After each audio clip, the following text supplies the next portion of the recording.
केरल स्थित श्री अनंत पद्मनाभ स्वामी मंदिर का चावल और गुड़ का प्रसाद खाकर 70 सालों तक मंदिर की रखवाली करने वाले दिव्य मगरमच्छ को सोमवार को भू समाधि दी गई।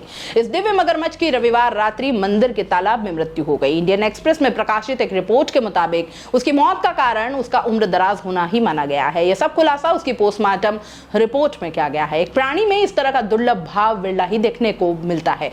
बताया जाता है कि मगरमच्छ कासरगोड जिले के कमला में श्री अनंत पद्मनाभ स्वामी मंदिर का हिस्सा रहा है, इसलिए बबिया को एक हिंदू सन्यासी के अंतिम संस्कार के रूप में परिकल्पित किया गया और उसकी सभी प्रार्थनाओं के साथ एक औपचारिक अंत्येष्टि भी की गई। इतना ही नहीं, इसका अंतिम संस्कार करने से पहले भक्तों को इस के दर्शनार्थ और श्रद्धांजलि देने हेतु कई घंटों तक मोबाइल फ्रीजर में भी रखा गया। मंदिर ट्रस्ट बोर्ड के अध्यक्ष उदय कुमार कहते हैं कि हमारे पास एक हिंदू स्वामी जी के दफन से जुड़े अनुष्ठान और प्रार्थनाएं थी। उन्होंने बताया कि शव को मंदिर के पास गड्ढे में उतारा गया। उन्होंने इस बात पर भी जोर देते हुए कहा कि बबिया एक दिव्य आत्मा था। भविष्य में भक्त उसकी समाधि पर आकर प्रार्थना कर सकते हैं।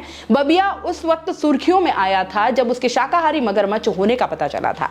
भक्तों ने दावा किया था कि मगरमच्छ शाकाहारी है, इस वजह से वह मंदिर के प्रसाद यानी चावल और गुड़ का ही सेवन करता है। इसके बाद से मगरमच्छ को दिव्य दर्जा प्राप्त हुआ, लेकिन इस बात का दावा नहीं किया जा सकता कि मगरमच्छ पूरी तरह से शाकाहारी था। हालांकि वह मंदिर के प्रसाद का सेवन जरूर करता था। यह ज्ञात नहीं था कि मगरमच्छ कभी हिंसक हो गया हो या फिर किसी भक्त पर ही हमला किया हो। अच्छी बात यह है कि बबिया मंदिर के तालाब में मछलियों के साथ ही रहता था। हालांकि करीब 2 साल पहले इसको मंदिर के बेहद ही पवित्र स्थल की सीढ़ियों पर देखा गया था। इतना ही नहीं, मंदिर में इस तरह का कोई रिकॉर्ड भी दिखाने के लिए नहीं है कि आसपास कोई नदी या कोई अन्य जल निकाय नहीं होने के बाद भी आखिर यह मगरमच्छ मंदिर के तालाब तक कैसे पहुंचा।